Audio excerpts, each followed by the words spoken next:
With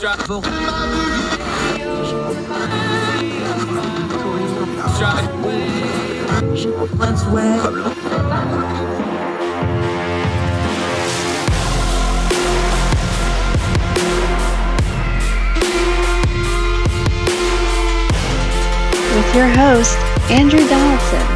This is Heard Tell. Welcome back to Heard Tell. Okay, when we want to talk culture and pop culture and movies, this is our guy. He is the maven of the Mendez movie report. See what I did there? You like that? You might want to copyright that. Movie Mendez, Luis Mendez, our buddy down in Tampa, breathing a sigh of relief because they kind of missed the big one, although their neighbors to the south are hurting, but they got through the hurricane all right. Glad to see you, buddy, even more than usual. Hey, I'm glad to be here. Glad to not to actually have power to actually be at my house and it's not flooded. So thank God for all that, because Fort Myers got it real rough. In fact, actually, my in-laws actually know someone who lost their house, just completely flooded, and they're just gonna quit on it. They're not gonna even bother to try to get the house back.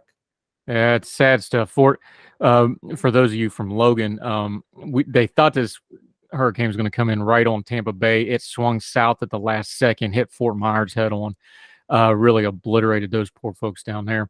He's in the Tampa area, but he's our movie guy, so let's talk a little movies. All right, summer blockbuster season's kind of over now. We're in the fall season. We're in awards season. Let's review for a second, because this was supposed to be the summer that movies were back, baby. No COVID, very few restrictions. Everybody's going to come back.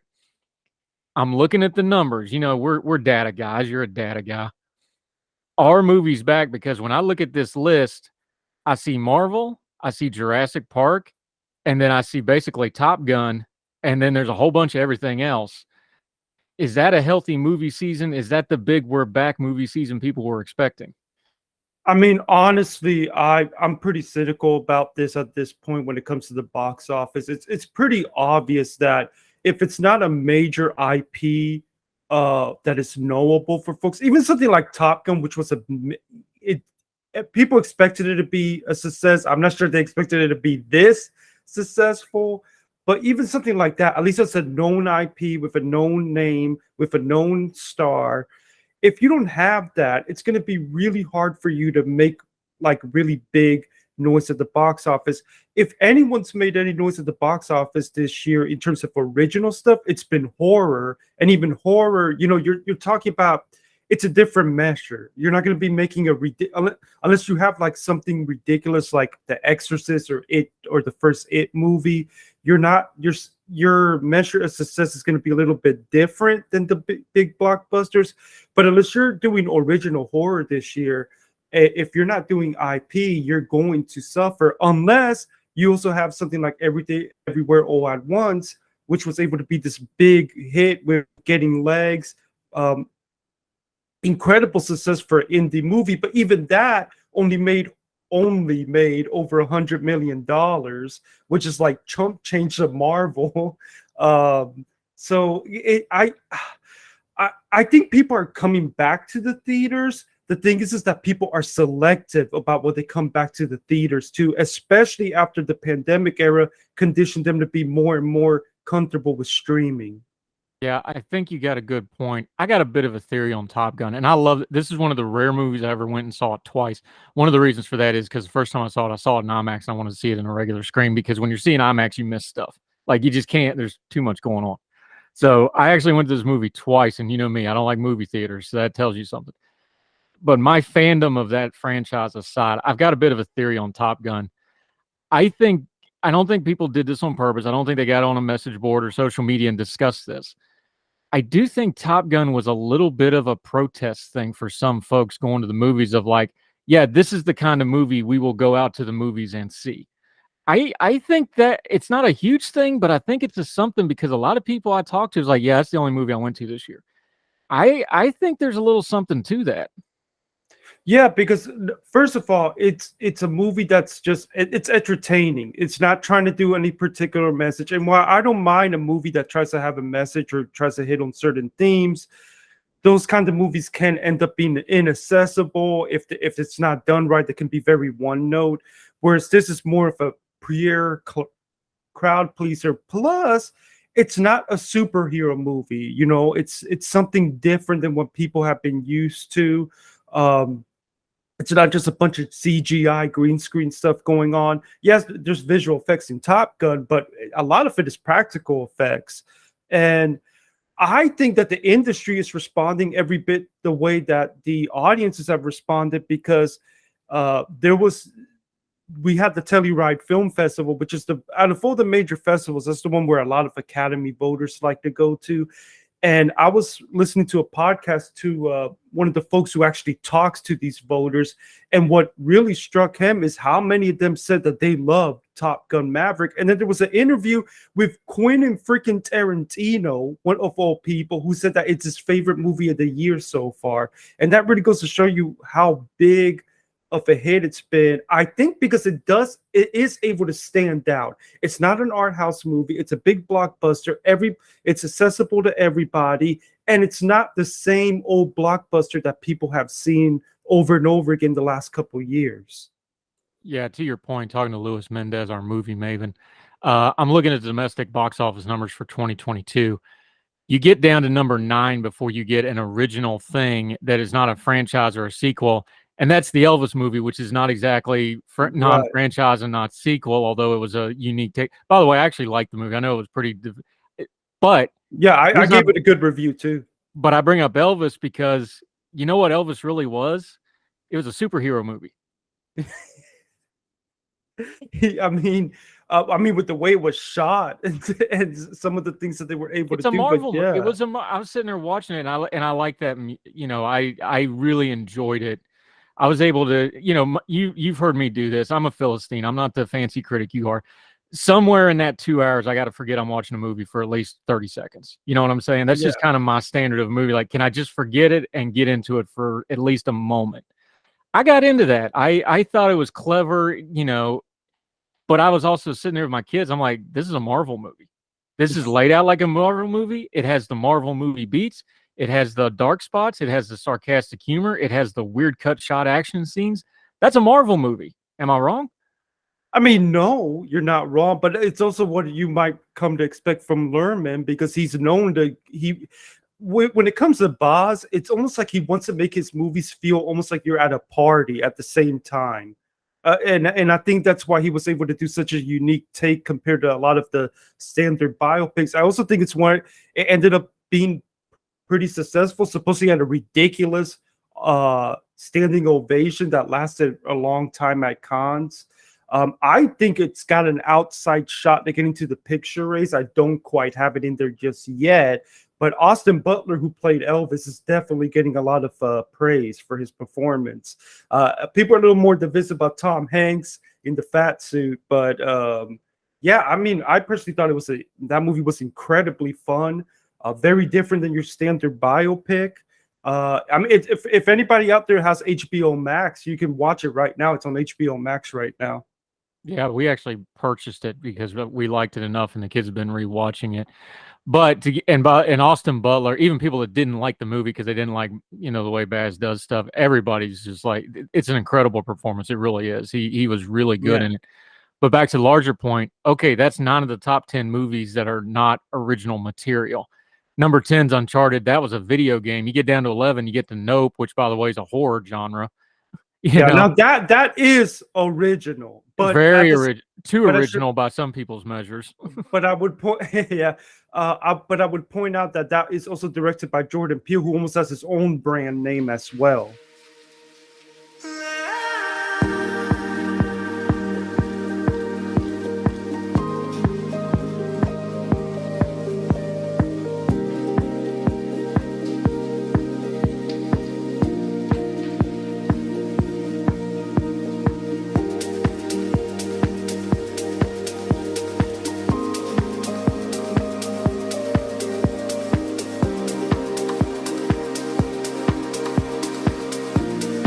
So how do we unparse this? And by the way, just to finish out the top 15 here, Lightyear, which was very divisive from Disney, but that's another franchise.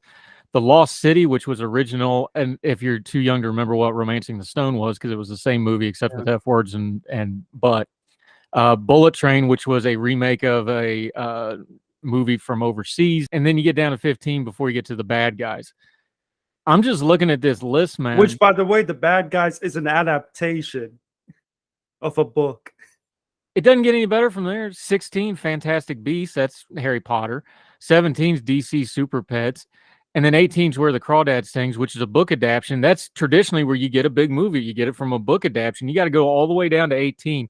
And the money gap from 18 to Top Gun at 1 is the GDP of most European nations. It's ridiculous. Yes, yeah. When people on, I know Twitter ain't real life and Facebook ain't reality.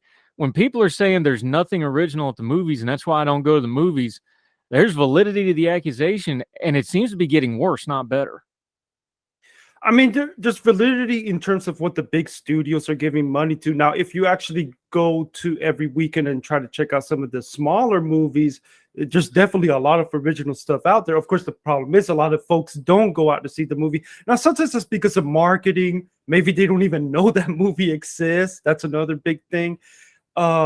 But also, I honestly think a lot of people have just been very conditioned to say, I'm not going to take the risk, especially with the way ticket prices are. With the situation we got with inflation doesn't help either, where they say, I'm going to be very careful as to what I'm going to spend my money to go to the theater, where I'm going to have to buy money for the concessions. I might or might not have to deal with some rude person in the theater who's making the experience difficult. And what's safe are the known properties that they know.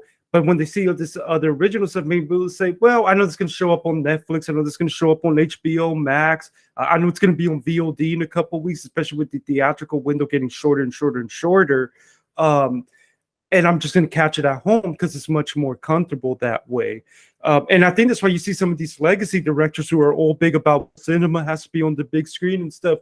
Even they're kind of throwing the white flag and say, fine, we'll do a deal with a streamer. We'll have the movie out on limited release in theaters. So I get to have my vision on the big screen, maybe do a festival run, but eventually it's going to be showing up on the streamer for people to watch at home.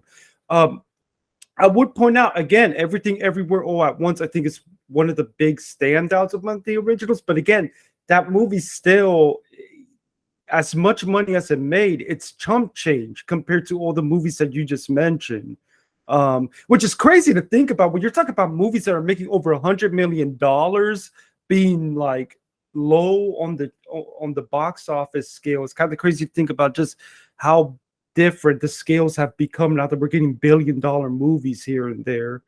But I really, really think that the pandemic just kind of help us accelerate this trend of that people are just more conditioned to watching stuff on streamers. They're gonna be careful as to what they're gonna spend their money at the theater for. Yeah, Luis Mendez joining us. This goes back to something we talk to you about just about every time you're on here. The movie makers, the creators, and the streamers, and the partnership that those things go into, because the studios have to talk to the distributors. That's always been the war behind the scenes in movies, is the makers and the distributors fighting over what gets out and how it gets out. It seems like we're in a transitional phase where they haven't figured out the business model yet. They haven't figured out that, hey, this movie is really going to do well on streaming. This movie's going to do really well in the theater. Top Gun. They took, like, now you can say, well, it's one of the biggest movies of all time. That was an enormous risk to sit on that movie for 2 years with the amount of budget and you're talking millions and millions and millions. That was a huge risk, and it paid off.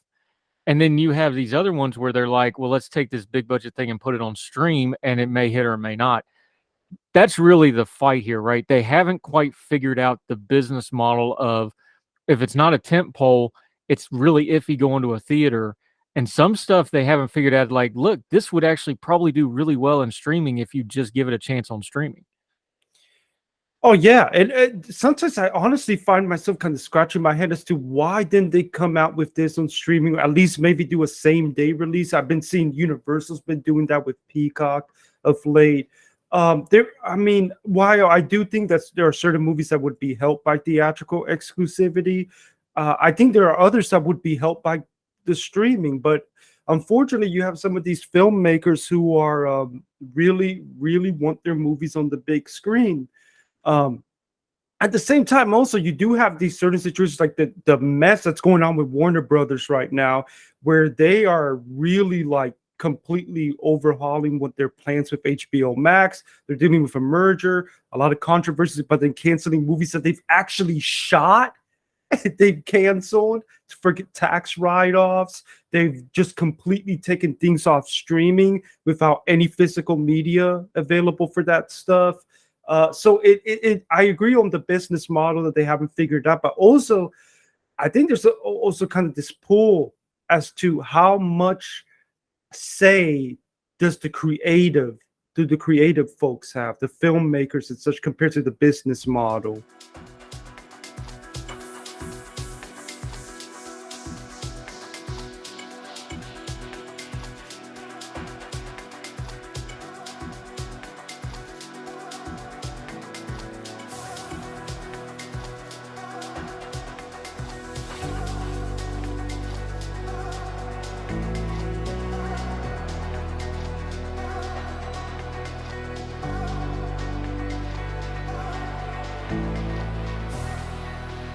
Yeah, Luis Mendez joining us. And that's the problem, because with the technology change and the media change, that doesn't happen in a vacuum anymore. The distributors used to be the gatekeepers. Well, now if you tick off the wrong creator is going to go on Twitter or Facebook or make a TikTok, and they're going to flame you, and nobody knows who you the distributor are, and this famous director or this famous star or whatever the case may be. The people's going to side with them, and now you got a mess on your hands. That's another part of this reality that I don't think they fully dealt with, and we've seen it. We've had whole movies that are probably pretty good movies that go down because of public backlash. They haven't mastered the social media part of this either, have they? No, I don't think so either. And it also doesn't help. And this is not just a movie thing, because I've seen this even in freaking professional wrestling, where I think now that people have social media at their fingertips, sometimes they get really frustrated if maybe something's not making the money that they thought it was going to be, or there's some business deal that's going bad. So they go to social media to vent their frustration. Of course, this is a lot different than you venting your frustration on Twitter, say the ice cream machines aren't on at McDonald's, like you like to tweet about. And now but compared to that, and someone talking about these $1 million deals that they're making with movies and such, and their complaints about that. And when in reality, maybe things are a little nuanced. I know there's a lot of controversy right now regarding the writer and co-star of the movie Bros. He's getting really frustrated and saying things that I think it's honestly a much more nuanced situation than he is. But at the same time, I get being frustrated and venting your frustration out. And I just don't think. I mean, look, Warner Brothers has been having a horrible social media situation regarding the controversies going on HBO Max. And on top of that, this Ezra Miller situation that's happening with The Flash. So I'm not sure that they have gotten the social media part of it just right, especially because honestly, and if you're really involved in film Twitter, the people the studios don't have much say on the conversations and the narratives that break out sometimes. Yeah, and let's just deal with the Bro thing for a second. Bro's the movie, by the way, for folks that aren't paying attention. Billy Eichner went out, and I don't know anything about Billy Eichner other than what I've read about him. I didn't see his stuff when he was doing the online game show stuff and all that. I don't know nothing about him other than what I've read. I've read some not good stuff. I've read a few good things. He obviously has some talent. He's just flaming people for not going out and seeing his movie online. And he's taking the angle on it because it is a romantic comedy about two gay men. So he's taking that angle on it. The thing is, there's probably something to that. But you can see the chart. Somebody on Twitter did it, and I can't credit them, so I don't want to use it. But they did a chart. They're like, look, rom-coms at the theater have been doing terrible for years. It's a declining medium on top of it. Plus, you're releasing a rom-com in the middle of October. Plus, all these other factors in it. This is another one of these where a lot of people online are like, I love this movie, but I wish it was on streaming. These things have a lot of layers to them. And when you have a star, right, and I understand it in this case because this was obviously his passion project. He's starring in it. He wrote it. This is his baby. When you go online like that, there's a bunch of things that can happen, and almost none of them are good for your project, for your movie, or for your brand.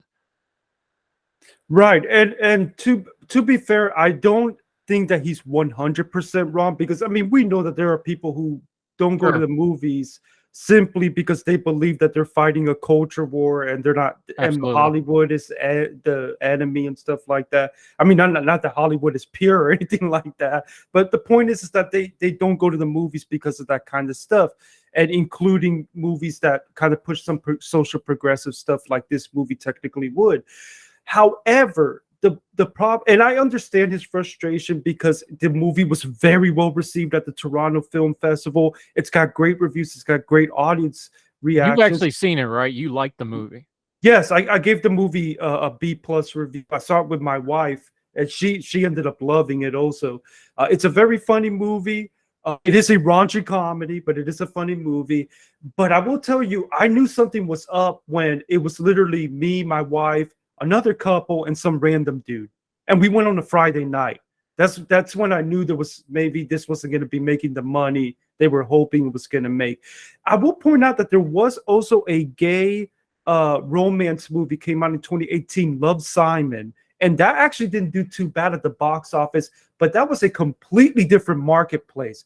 And I would say that the last time we had a rom-com that did big money was Crazy Rich Asians, 2018. Completely different marketplace.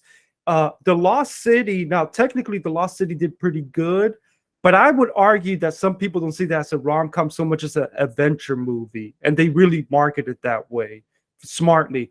We've got a big rom-com coming out a couple weeks, Ticket to Paradise, starring George Clooney and Julia Roberts. I have a feeling that movie's not going to be doing so hot at the box office, even with those big names attached, because a lot of people have just gotten used to, and it doesn't help that Netflix is pumping them out almost every week, watching rom-coms or watching anything romance genre wise on streaming, because and the Hallmark Channel makes a lot of money off of that kind of stuff too. And I think what's happened is that is part of it. Another part of it is that there's no big names attached. I never heard of Billy personally until the movie myself. And on top of that, I didn't think the poster was particularly great. It's you're just seeing the back of two dudes. And I just think that while I understand his frustrations, while I do think that maybe there is some homophobia involved in it, at the end of the day, you got all these other market situations going on that was going to always hurt this movie. Yeah, Luis Mendez joining us. This is a bigger picture kind of question, but it flows into what you just asked, though. Is there so much content now that you've just numbed and fractionalized and niched the audience to death? I think there's something to that line of thought of that. There's just so much content, and you just mentioned Netflix pumping it out. We're getting ready to get into movie season for Hallmark, which is a big thing in my house because, it is. There's so much. There's no way you can watch every movie like people used to do. Like people could say, well, I watched every major release this year. That's gone. That's never happening again. I think there's just a numbing of the audience. I think we have fractionalized the audience, and I think we are trying to now, these movies, they're trying to do niche stuff on a big scale, and niche stuff on a big scale almost never works. I just think we don't understand the change that the streaming and the media and the technology. I think a lot of people are just numb to big releases. I think they're numb to the marketing. I think they just kind of make up their own mind now. And I don't think any amount of money and marketing is going to change some of the ingrained way the market is now. Yeah, and I mean, I agree with you 100% on there's way too much content out there. I mean, it's funny because sometimes a lot of my family members will be like, "Oh, wow, so you just watch every movie?" I'm saying it's not possible to watch every movie, even as obsessive as I am. It is not possible.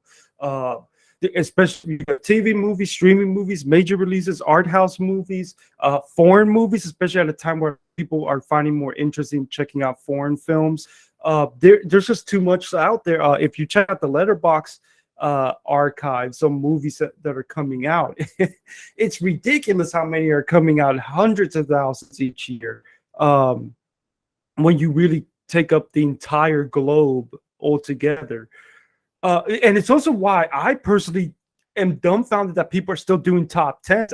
I say you got to do like a top 15 because there's too much stuff coming out, and you're gonna and to me, I got to do a top 15 other than the top 10 if I'm going to talk about my favorites at the end of the year. And by the way, this is something that's happening all across media.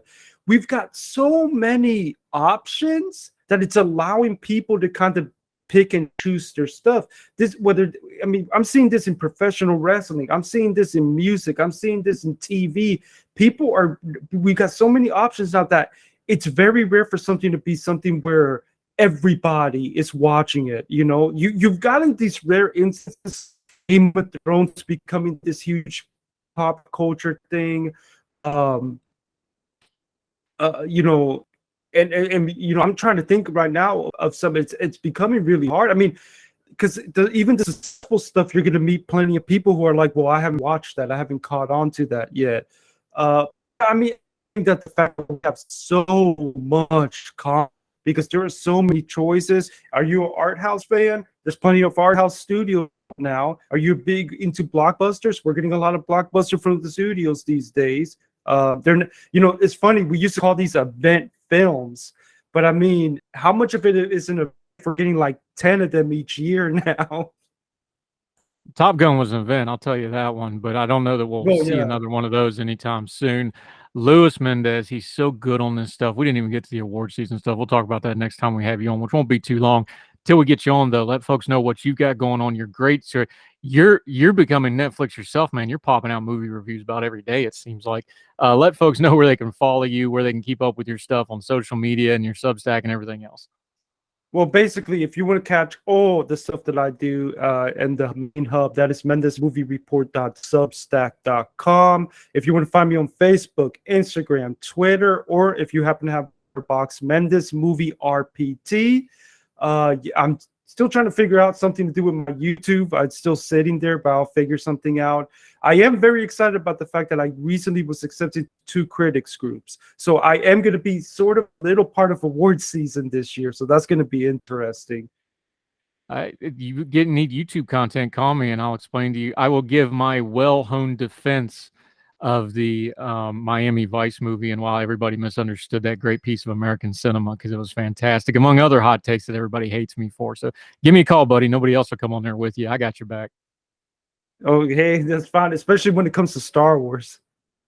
Oh yeah, we just talked to our buddy Michael Siegel about Star Wars. So I gotta get you two together. We'll just do a big Star Wars roundtable one of these days, buddy. Luis Mendez, do great work, sir. Thank you for the time today. Hey, no problem. Thanks for having me. Thank you, sir.